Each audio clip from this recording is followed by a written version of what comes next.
আলহামদুলিল্লাহি ওয়াহদা ওয়াসসালাতু ওয়াসসালামু আলা সাইয়্যিদিল আমবিয়া ওয়াল মুরসালিন খাতামান নাবিয়িন সাদাকাল্লাহুল আযীম।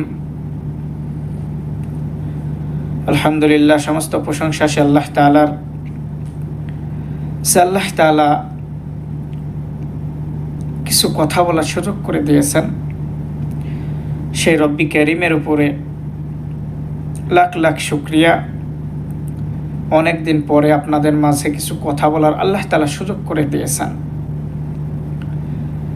দরুদ শরীফ পাঠ করব সেই পয়গম্বরের উপরে, দোরজাহানের বাদশাহ,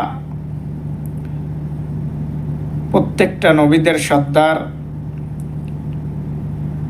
যার জন্য সারা পৃথিবী, আসমান জমিন পাহাড় পর্বত সব কিছু পাগল, ওই মদিনাওয়ালা নবী জনাবে মুহাম্মদুর রাসূলুল্লাহ সাল্লাল্লাহু আলাইহি ওয়াসাল্লাম। হে দোস্ত, আশা করি ভালো আছেন। দেখেন, এখানে ওয়াজ করার জায়গা নয়, জাস্ট কিছু কথা আমি আপনাকে বলবো। আমি একজন গুনাহগার বান্দা। যে কথাগুলো বলবো আপনি শুনে মানার চেষ্টা করবেন, আমলের নিয়তে কথাগুলো শুনবেন। আমার ভিতরে কোনো এলেমের গন্ধ নেই, এলেম নেই। যতটুকু আল্লাহ তাআলা আমাকে বলাবেন আমি বলবো, আশা করি আপনাদের ভালো লাগবে। তো চলুন মূল আলোচনায় যাব ইনশাআল্লাহ। তো আজকের আলোচনাটা আমি নিয়ে করব মুহাম্মদুর রাসূলুল্লাহ সাল্লাল্লাহু আলাইহি ওয়াসাল্লামের আদর্শ কেমন ছিল, সেই বিষয় নিয়ে আজকে আমরা আলোচনা করব ইনশাআল্লাহ, আল্লাহ তাআলা যদি তৌফিক দান করেন। ভাই দোস্ত হুজুরগ, তার আগে আমি কিছু কথা বলে দিই। সকল ক্ষেত্রে আমরা আল্লাহ তাআলাকে ভয় করব। সকল ক্ষেত্রে আমরা কি করব?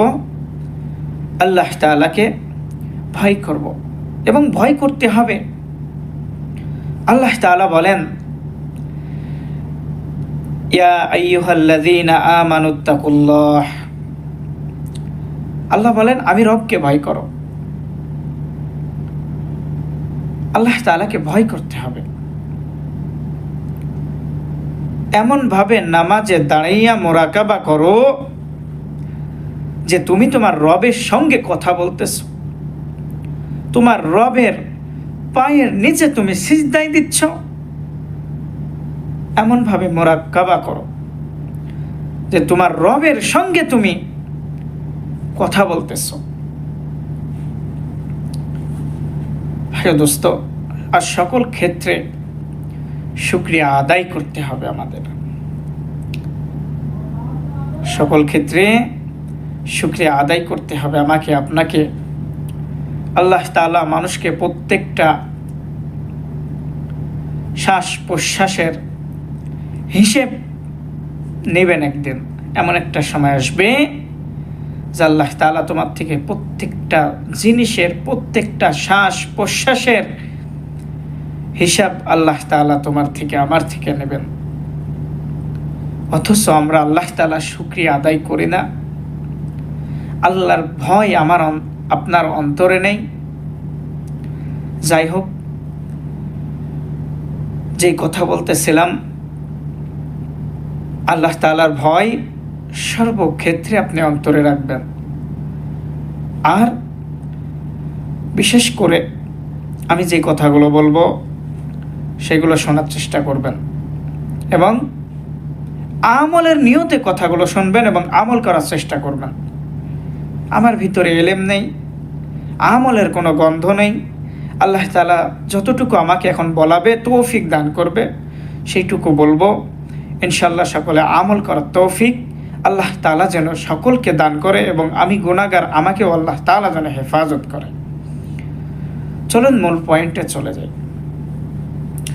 এক নম্বর কথা হলো, এমন নবী আমরা পাইলাম যেই নবীর সুন্নতের ভিতরে এত মজা খুঁজে পাওয়া যায় যেই নবীর আদর্শের ভিতরে এত মজা খুঁজে পাওয়া যায়, না জানি সেই নবী কেমন ছিল।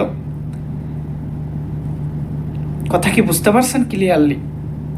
না জানি সেই নবীর আদর্শ এত সুন্দর, না জানি সেই নবী কেমন, যেই নবীকে পাওয়ার জন্য সারা জাহান পাগল, সারা দুনিয়া পাগল, এমনকি জীব জন্তুরাও আমার নবীর জন্য পাগল ছিল। হ্যাঁ দোস্ত হুজুর গো, এমন একটা নবী পেয়েছি আমরা, সেই নবীকে বাদ দিলে হাদিস বোঝা যায় না, সেই নবীকে বাদ দিলে কোরআন বোঝা যায় না, যে নবীর উপরে দরুদ পাঠ করলে আল্লাহ তাআলা তার উপরে রহমত নাজিল করে, সাল্লাল্লাহু আলাইহি ওয়াসাল্লাম। এমন নবীর উম্মত হিসেবে আমরা দুনিয়ায় আসতে পারছি।